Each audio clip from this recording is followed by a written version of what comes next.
Hello, everyone, to today's meditation session. And like we spoke the last week, we will continue with understanding the different energy centers. And we will speak about Vishuddhi Chakra, Agya Chakra, and Sahasrara Chakra today. And then we will also watch a speech from Sri Mataji, where she speaks about how the Agya Chakra and the Vishuddhi Chakra are connected to each other. After that, we will meditate together, and then we will end the session today. So by today's session, we will cover all the energy centers, and the first, let's say the first set of the beginner's meditation gets completed today. So without waiting further, we can start with today's session. So as we already know that we have 7 energy centers, we covered till the 4th energy center the last week. Speaking about the 5th energy center, which is the Vishuddhi Chakra, is an energy center which is placed on our throat.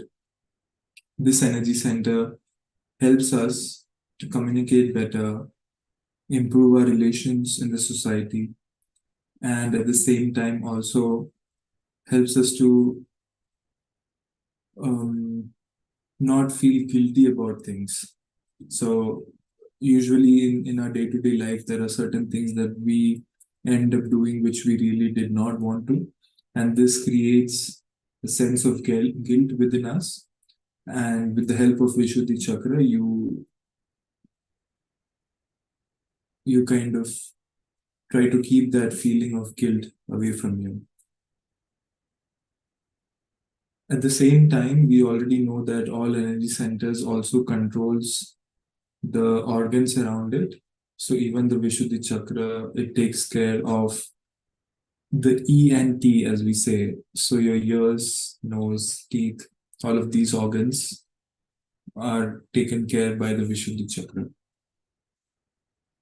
One other important thing about the Vishuddhi Chakra is that it is also the energy center which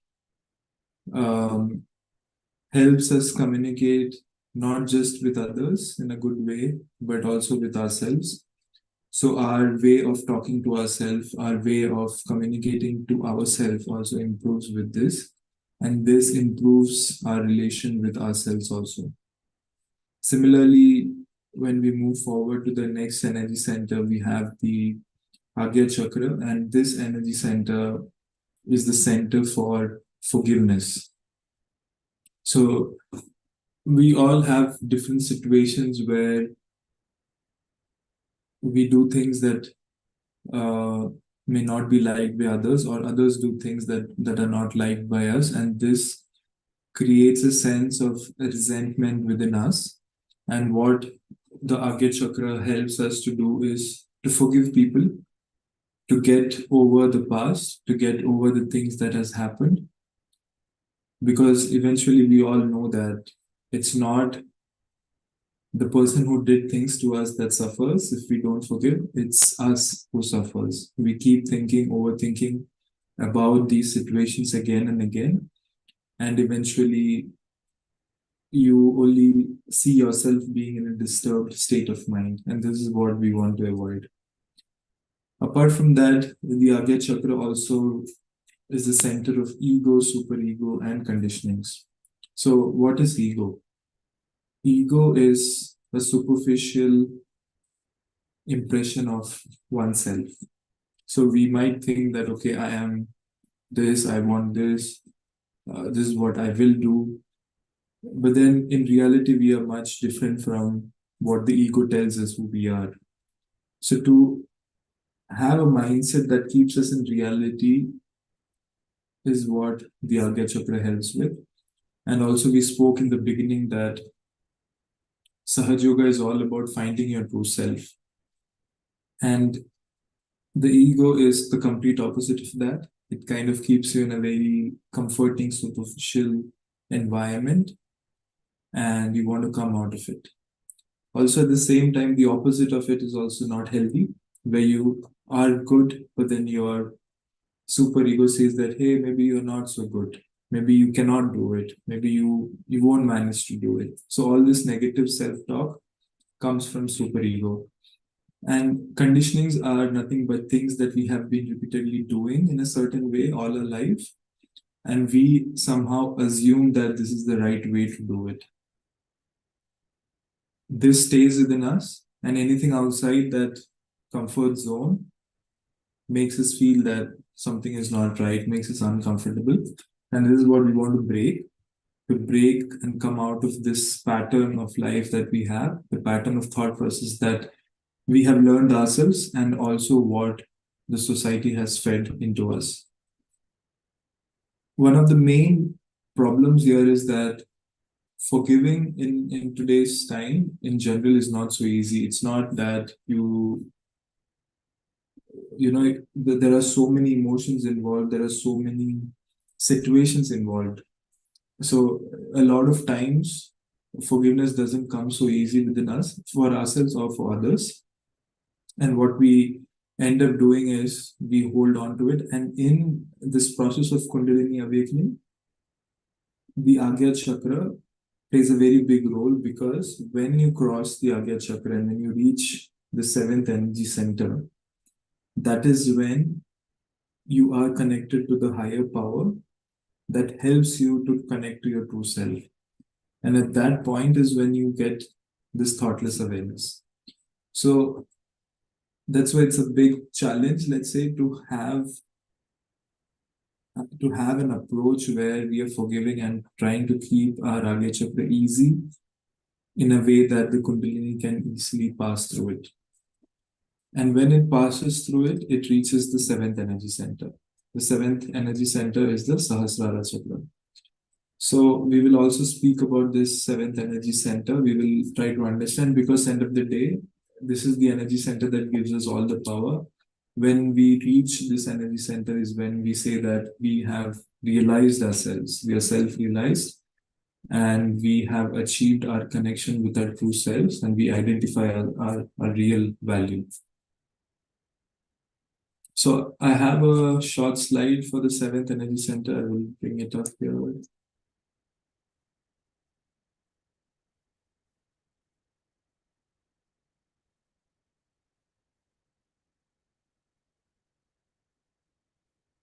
Yeah, I hope everybody can see it. So as it says, we all already know the seventh energy center is on top of our head, and it's also on the center of our palms and also on the center of our legs. This is where the energy center is located. And it's also like, as we know, that this energy center is an integration of all the energy centers. And then when the depiction of his form is like 1,000 petals, that's how it, that's how at a subtle level it looks like.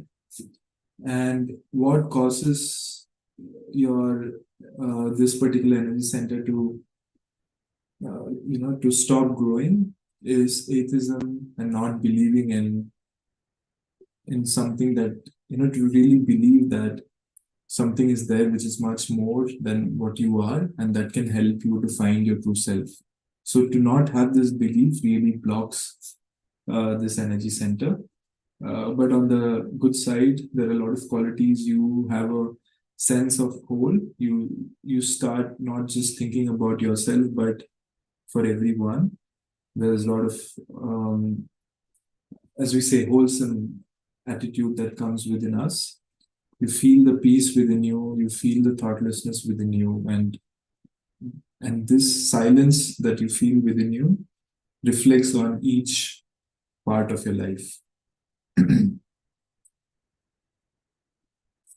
So, as we already spoke, this gives a sense of oneness. We stop thinking about just ourselves, but we also think about others. We come out of this bubble that we have, and we want to be, a good human being. We want to be much more than just trying to, fulfill the desires of our ego.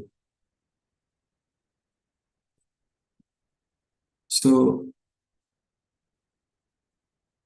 Yeah, here this line is what we spoke about. When the Kundalini energy enters your Sahasrara chakra through meditation, all these nerves fire in unison. The Kundalini energy then manifests to the top of your head and unites with the divine energy.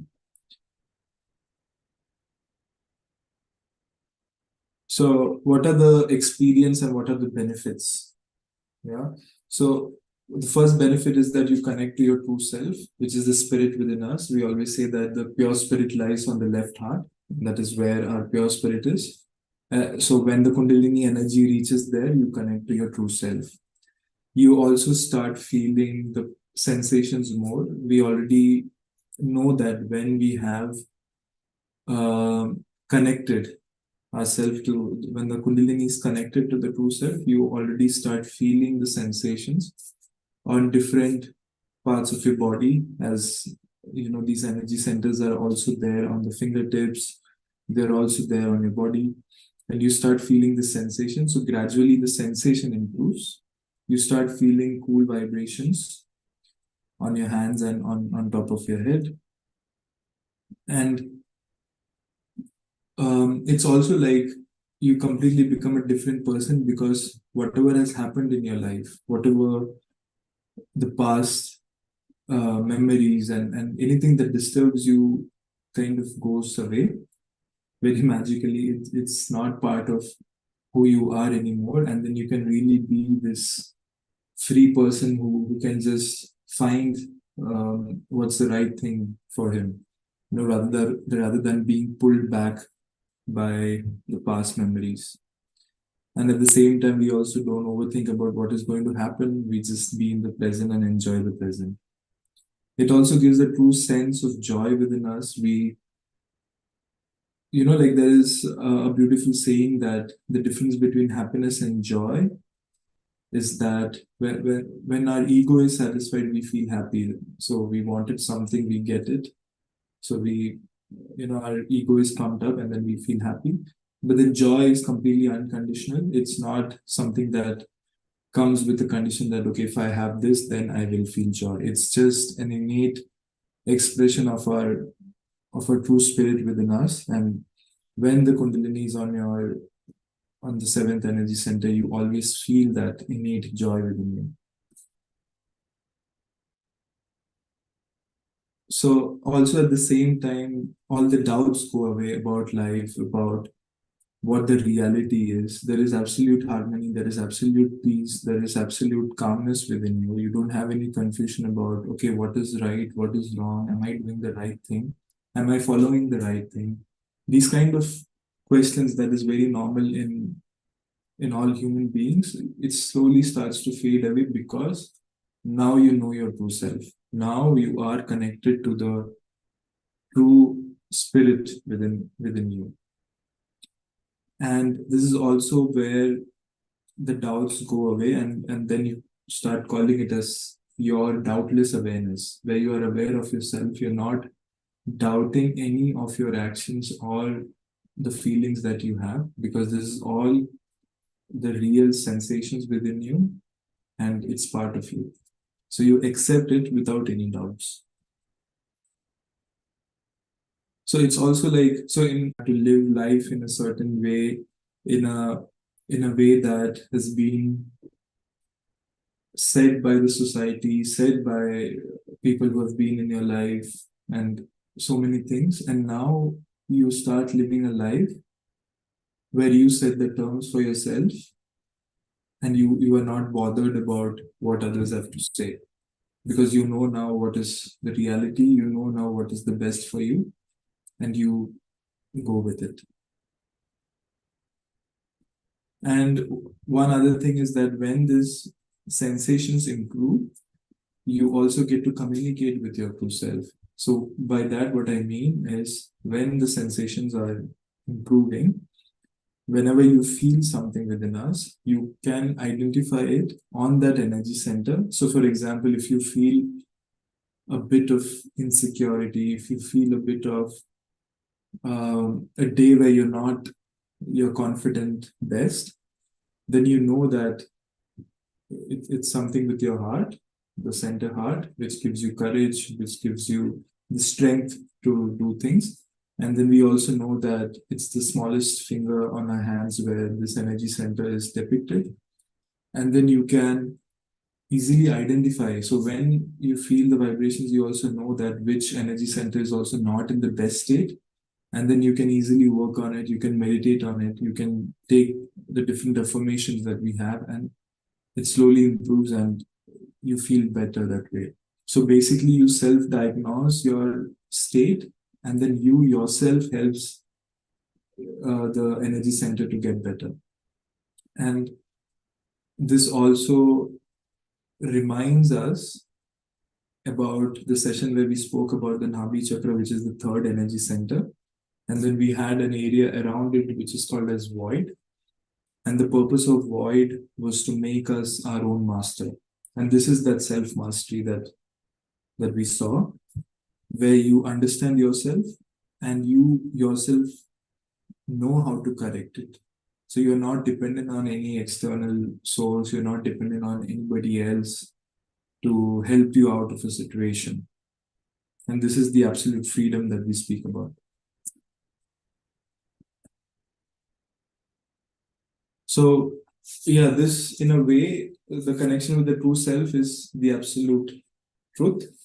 And you constantly communicate, as we just spoke about, you get to communicate with your true self, with your true state. You can improve it by yourself just through meditation, and to have this sense of vibrations, it really helps you to to find what is wrong and try to improve it. So there's a constant communication between you and your true self.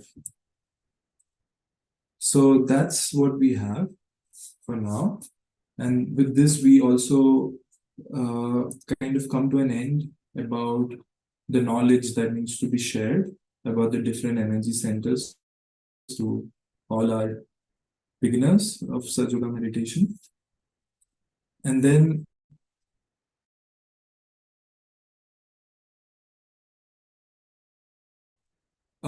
now what we will do is we will go to Sri Mataji, where she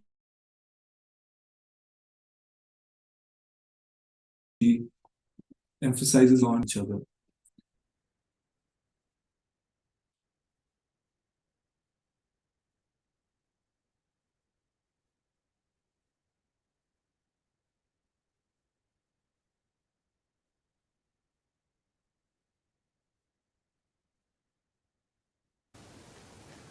So the principle of ascent is to be in the center, to be in the balance, to be in the maryadas of the center, to be in the boundaries of the center is the principle.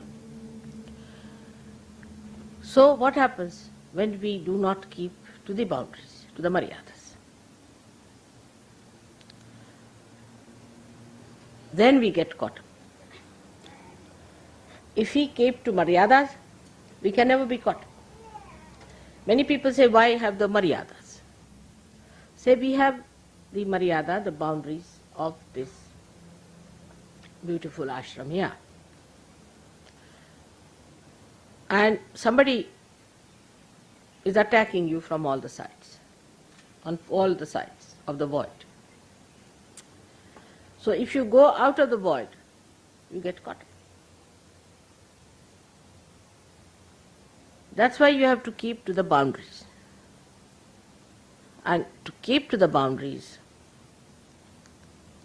is difficult when you have two problems. One is the ego, another is the superego. Now, as in the West, superego is not such a problem. Ego is the problem, and it has very, very subtle implications now. I can see the complicated style of egos we have. One is a gross, like Khomeini style, which is dry, it's obvious, evident, everybody can condemn. That one is the one, either one corrects or gets completely destroyed. But ego, if it is of a stupid person,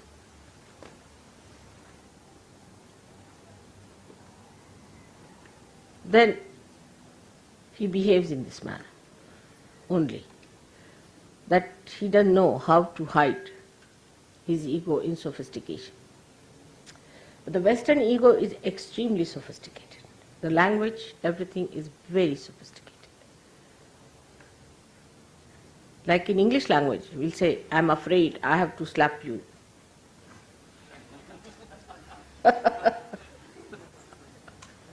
I'm sorry I have to kill you.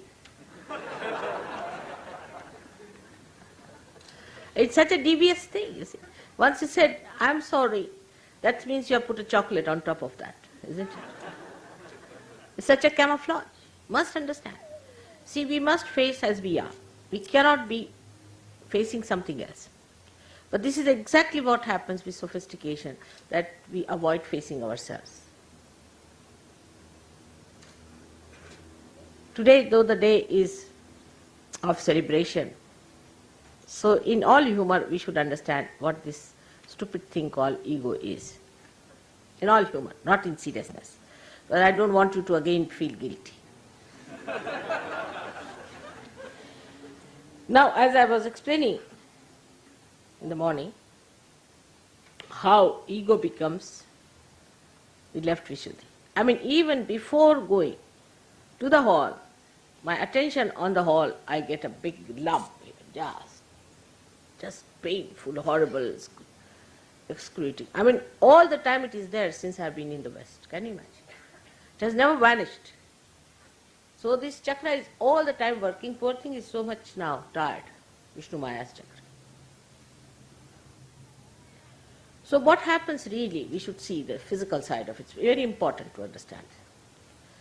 You see, from childhood, if we are taught in a society like this, where you are an extrovert, you have to achieve something, some success or this and that, then the idea of strength is given to you. That it is weakness to tolerate something. Imagine in Christian nations, that's the best part of it. I am sorry, I will kill you sort of thing. In Christian nation, you see, they have this thing, theory, that it is weakness, that if you tolerate anything, it is a weakness if you get dominated by someone. You can never be successful if you do like that. So unless and until you are possessed, you can never be obedient. This is what it is. Somebody has to possess you, absolutely possess you, like Hitler. Then you can be obedient. Otherwise, everybody has a big ego, as I had told you the story of the garbage cleaner. So everybody has a very, very big ego. Everybody wants to have their own way. And from childhood, you spoil your children too much. You spoil them, completely spoil them. All the time, you'll hug them, you'll hold them, you'll do too much.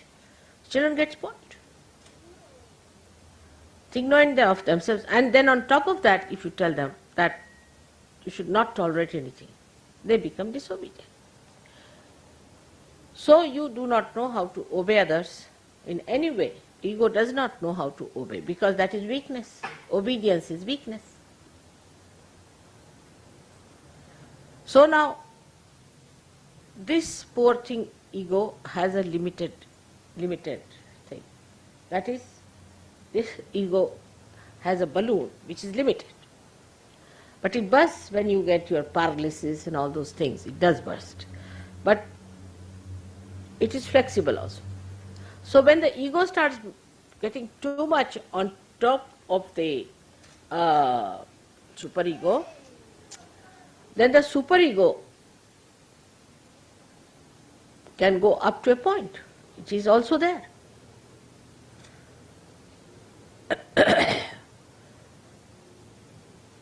So to get rid of the ego, people take drinks, drugs, just to push it back. So increase the ego, increase the superego.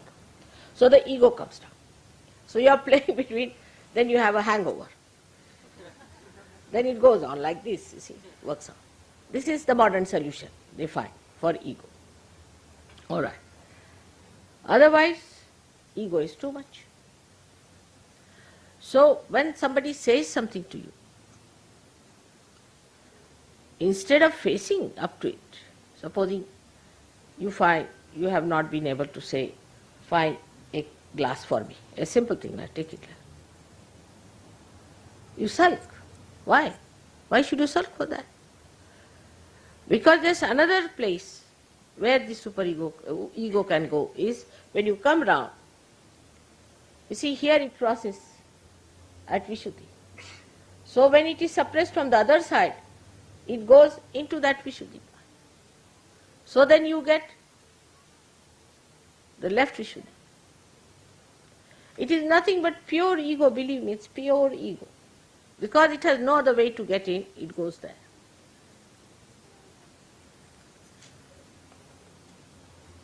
And that's how you sulk and think. Think, so you get more ego, you fill up your left side and you sulk. You never face. Now, the practical way, the central path, is established by being in reality. Now, as a matter of habit, you must develop. Supposing something has gone wrong, tell yourself, yes, it has gone wrong because I have done the mistake. All right, why did I do the mistake? Because of this, so next time no.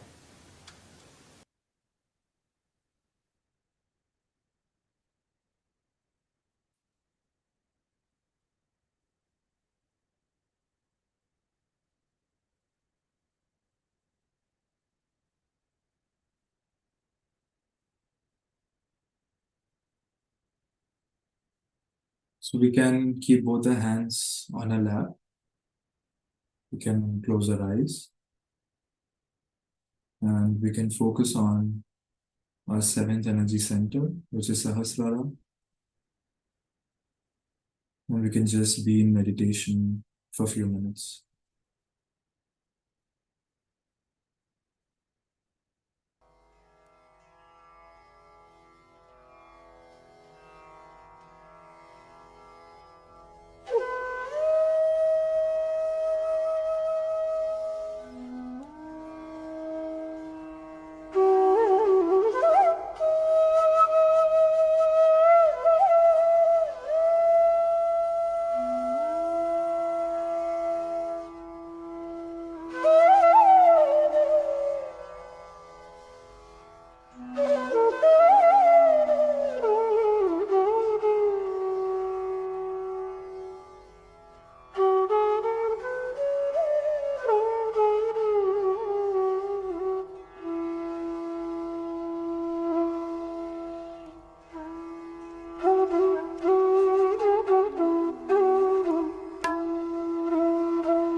We can slowly open our eyes and we can just enjoy the silence that we feel within us.